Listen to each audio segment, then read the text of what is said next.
After over a year in this world, we've built all sorts of incredible stuff together, but throughout it all, the centerpiece has remained unfinished, and today, I'm gonna change all that. But before moving on to the mountain, I have to start with some terraforming that I've been putting off for way too long. I don't know why it took me so long to get this terraforming done. It's probably been at least 20 episodes since I put this water wheel in, but wow, it looks so much better now. This section over here has always been one of my favorite places. It's just so colorful and filled with life. And now that this section is finished as well, it just feels like an extension of that. We've got some kind of tree growing out of the side of the natural overhang. We've got a few more pockets of water here and over here, and they're still feeding right back into the stream. I even used a lot of variation in the leaves, trying to use a whole bunch of this birch in the shadowy areas because the texture's just slightly darker than lots of the other ones, like the oak and the mangrove and the azalea up above. And especially over here, I think it does a really good job of showing, oh, these are shadowy areas, and then you get a little bit more light up above. It looks especially good from a distance. One of my favorite things is this little hollowed out section underneath where we've got the spore blossom and all of these little particles just giving all sorts of ambient. There goes the rain again. But anyway, I won't talk your ear off because I'm just really excited to have that central section done because we've had this section over here done for a while. And then over here, we've also finished this. And if I fly just a little bit away, oh, it just looks so good together. We've got all of this terraforming done. I mean, obviously we've still got to finish over here, but that's a problem for future me. But now it's time to move on to bigger and better things because I think it's finally time that this big dirt mountain gets a massive makeover. But I think in order to get this massive project done in anything resembling a reasonable amount of time, I'm gonna have to get some help. If you saw my most recent DokiCraft episode, then you'll have seen the little montage I put together of me getting a happy ghast, and it's great. But since I've already done that, I'm gonna do things the easy way this time and just activate my piglin bartering system, grab a couple of dried ghasts, and let it marinate in water a little bit before...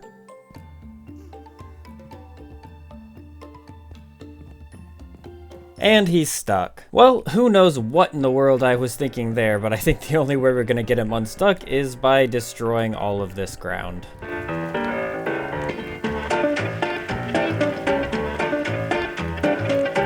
And just a little bit more. Maybe? Maybe I can pull him around now. Oh, you've got to be kidding me. It's like he's stuck in the ceiling. Oh, I see what the problem is. And there you go. All right, now you're down here, which is a problem in and of itself. But if I can get you to fly out here, is that possible? Oh, just another example of my lack of foresight. All right, please work this time. All right, we're gonna put a lead on you right there. We're gonna lead you in this direction. There we go. Now I'm going to pillar up on some blocks of quartz. And hopefully you're going to follow me. Oh, he's stuck again. All right, I will destroy all of this. All right, got him on the lead. Now we're gonna go all the way back up here. Pull him back around. Oh my, Did I break it? I broke it, didn't I? All right, you gotta work with me here, buddy. Surely there's enough room here, right? Now you come up a little bit more. You got this.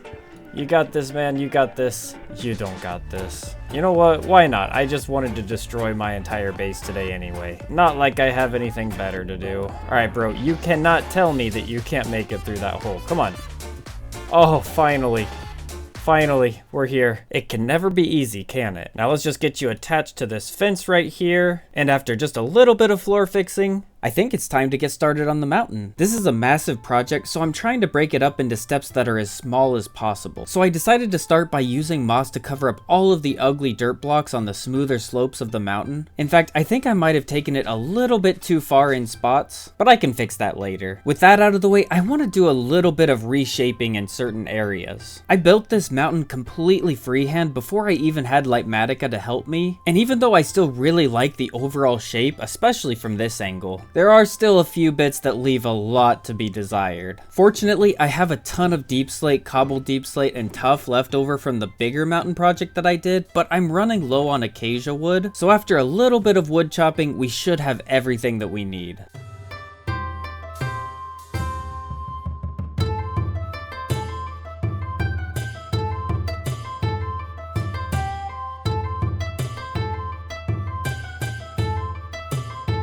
I'll be the first to admit it is a little ugly, but we're barely even getting started. I've really been trying to make the mountain just a little bit more interesting, especially over here on the cliffward side. There's little caves and crevices in here that I think eventually we could work some plants into. And I've also been trying to build up the top just a little bit because before it was just so flat. And yes, rather than using free cam, I'm using my new Happy Gas to show you around. Let me know down in the comments if you have any name suggestions. But like I alluded to, this is really only the first part of the first step. I mean, depending on how you define steps. And we still got a lot to do if we want to be finishing this mountain.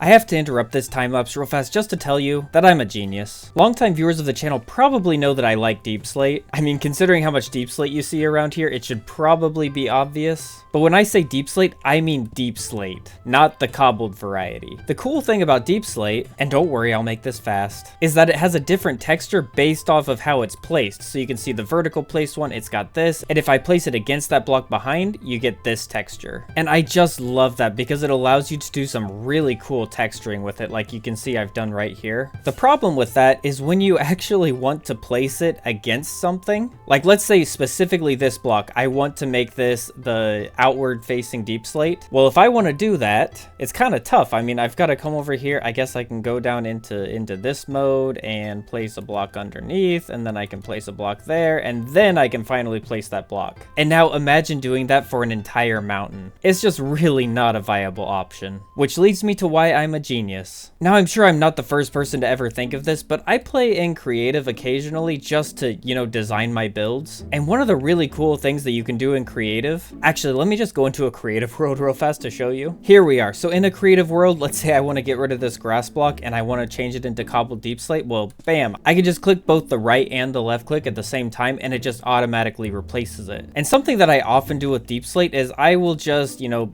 place the block like this because it makes it really, really easy to place it in whatever direction you want to place it in. However, doing this in survival is pretty tough until now. You see, what I have right here is a honey block, and the cool thing about a honey block is that no matter what tool you're using, you can instantly place it and instantly break it. And there's other blocks that do this, like slime and resin. Is just I have a whole bunch of honey blocks, so why not? So what I've been doing is I've been going through, I've been saying, oh, you know what, I want deep slate and I want it facing outward in all of these specific places. And I mean, for this one it's easy because I've already got that block back behind it, so I can just place it like this. But for these ones, I've been just placing a honey block here and there, and then I can just bam, whoops, that, and bam. Isn't that awesome? I feel like there's gonna be a ton of comments now saying, oh, you know, we already knew about that, that's kind of old news. But this is seriously huge for me. Up till this point, all of these deep slate blocks that you see down here, if you know, you see all of these ones, all of those ones over there, they all have blocks behind them because I actually went in there and I had to place those blocks individually. If I peek back here, you see, look at that. There's deep slate blocks right there behind there. And now I don't need those anymore. I don't know how useful this is going to be for all of you guys, but for me, this changes everything.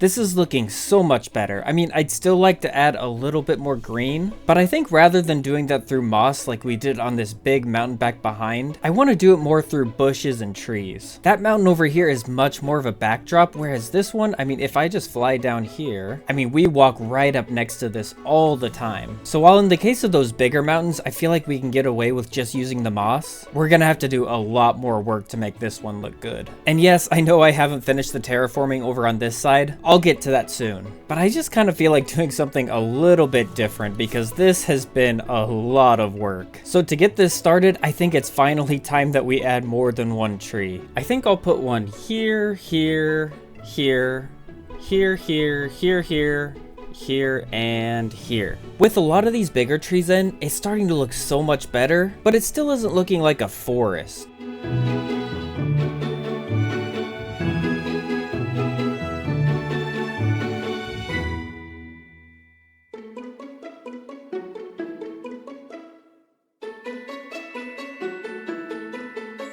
Well, this is just getting better and better. Eventually, I'll probably add even more trees, but I'm gonna be honest, I'm just a little bit tired of doing trees now.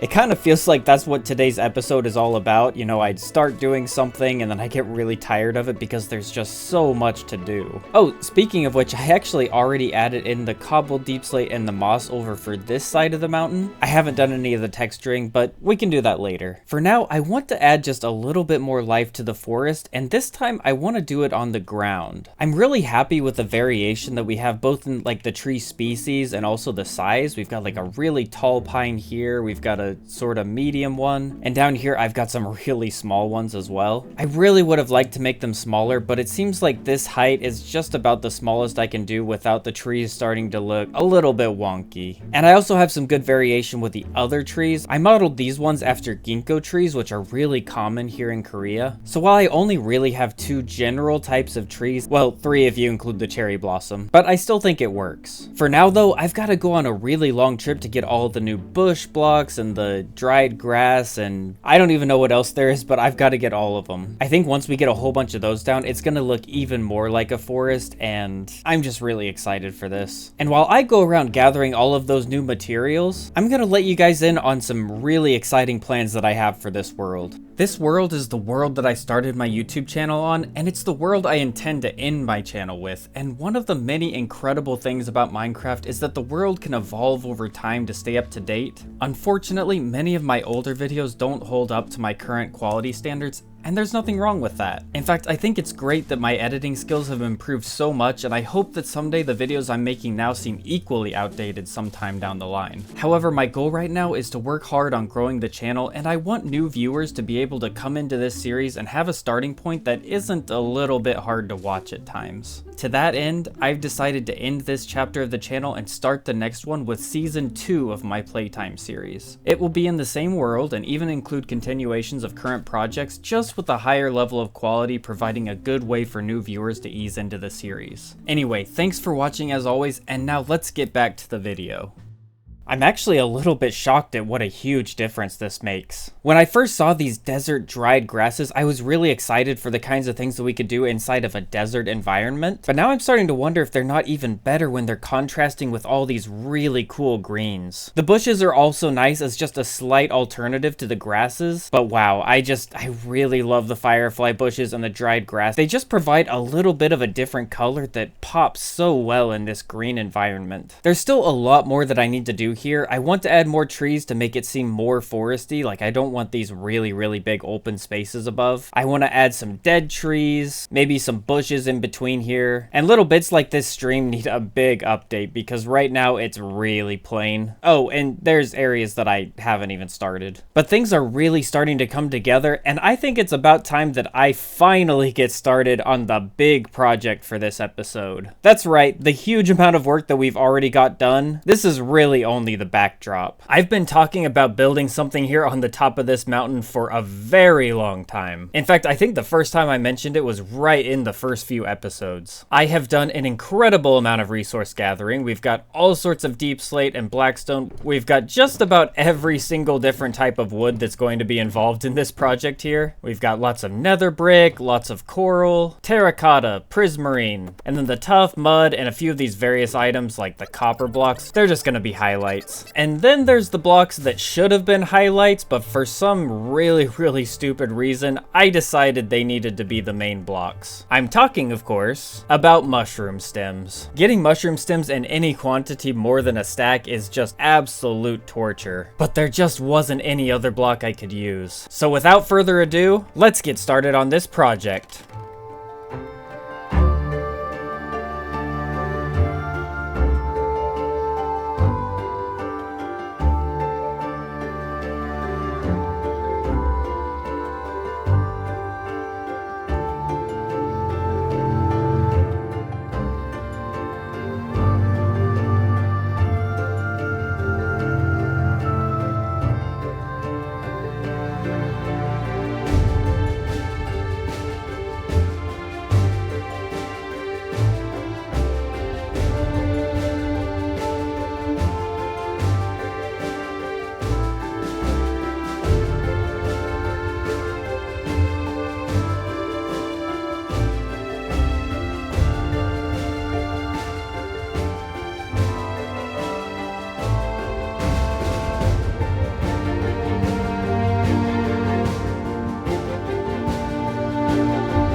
Now that's what I'm talking about. There's actually one tiny little thing that I want to do on the exterior, but I thought that if I didn't do quite the whole thing, then it'd be just a little bit easier for me to explain. And what I'm talking about is the red nether brick underneath these roofs. Now don't get me wrong, I do really like all of these roofs, but on a building that looks as regal as this one, I just felt like we needed a little bit of something more, and the splash of color underneath the roof just does it. I mean, you can really see the difference between this roof and then all the other ones up above. All right, let me just do those other roofs real fast. Yeah, it really makes a difference. Yeah, especially from a distance, it just pops. Wow, I love this build. And speaking of looking at it from a distance, I just have to come all the way over here. I've raised the render distance up super far, and now let's turn around and... Oh, wow. That is incredible. Wow, I just don't even know what to say. This looks really, really cool. And as the sun sets, you can see I lit up certain portions of it. I mean, eventually I need to light up the other portions as well, because you can see, yeah, the top gets really, really dark as it goes down. I'm thinking I'll just put like some kind of lantern underneath each of these windowsills or something like that. But wow, I really can't get over how cool this looks. Although I gotta be honest, this mountain was really huge before, but now that we've got the palace in, I mean, let me fly up here. Is this about as... Oh wow, this is taller than the mountains. Yeah, we might need some bigger mountains eventually. To be completely honest, I never really intended for it to be quite this big, but the more I worked on it, the more I added to it, and it just kept getting bigger and more intricate. Actually, let me fly over and get the gas, and we can get a nice aerial view, and I can talk to you about it. So yeah, originally this entire build was just going to be this top portion here, this little pagoda at the top. And honestly, I think it would have been really cool just as that. But like I said, I went on a vacation to Japan and I saw something that just, it was so inspiring. Like I don't know.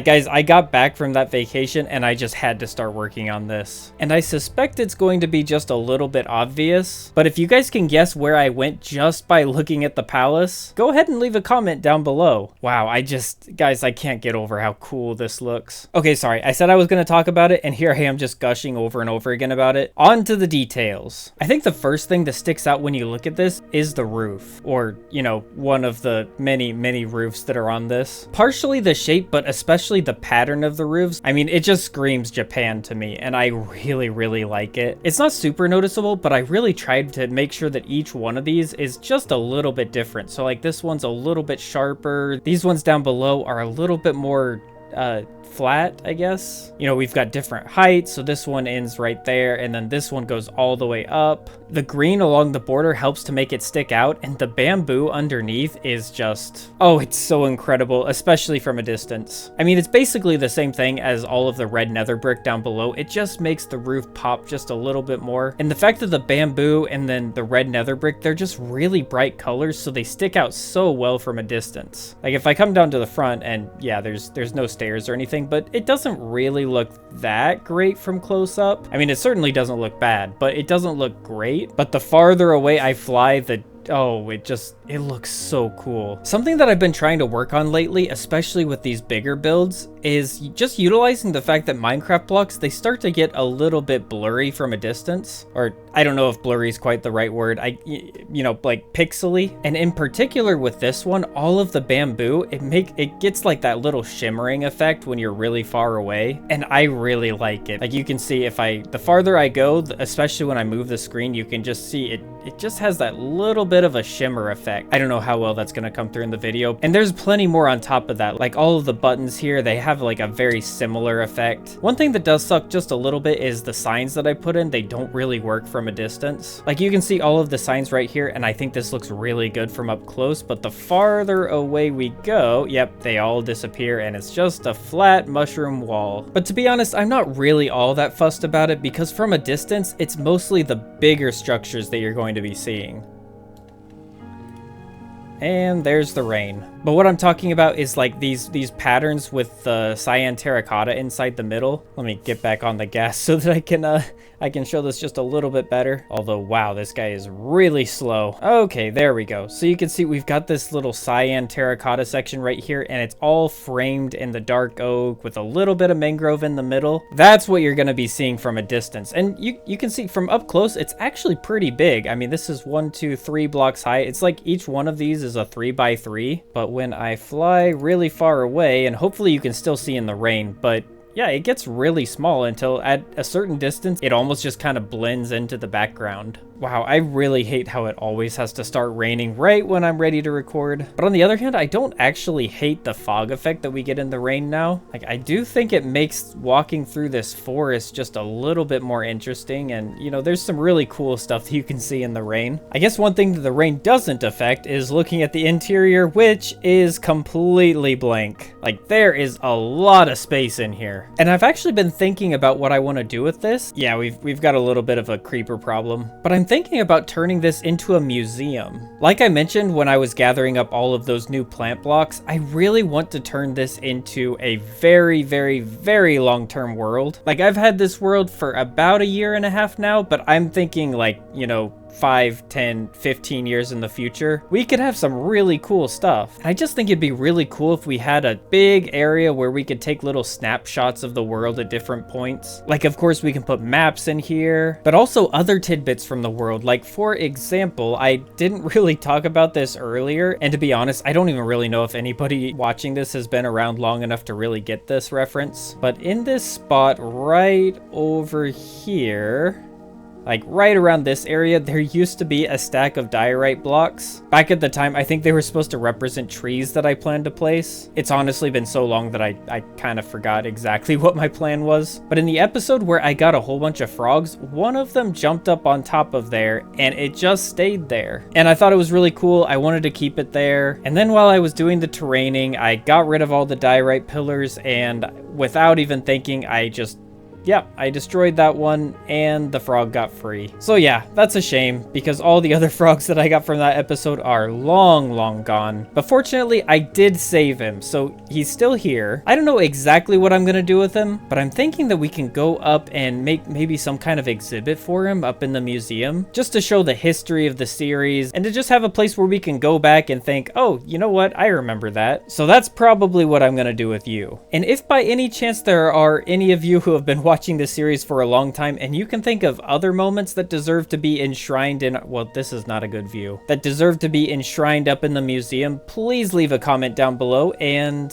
you know what, I'll make it happen. Okay, I'm gonna stand here and wait for the rain to stop. Okay, that is much better. Well, I could sit here and I could talk about this build for hours and hours, but that's beyond the scope of this video. What I will say is that I still have a lot of work to do. This little pedestal that I've got it sitting on, it doesn't really fit over here, and it definitely doesn't fit over here. I mean, to be fair, this entire half of the mountain, I've always hated it and I wanted to redo it for just the longest time. And I think a palace hanging over the edge is about the best excuse I can give myself to just completely redo this side and connect it up to the mountain. There's also admittedly a lot of work that we still have over here. I've got to get all of this cobblestone terraforming done. We've got to put in a ton more trees. The stream needs to be done. I really like the idea of having more bushes in here. But really, this is the kind of project that could take literally days, and I still wouldn't feel like it's done. And since this episode has already taken so long to get out, I think it's about time that I just call it. There are, however, a couple things that I need to do before we finish. The first one is, I know it's been a really long time since my last episode on this series, and I'm really sorry about that, but I have got to get my armor trim figured out. And thanks to the wonderful comments you guys left me in the last video, I have decided what armor trim we're gonna have.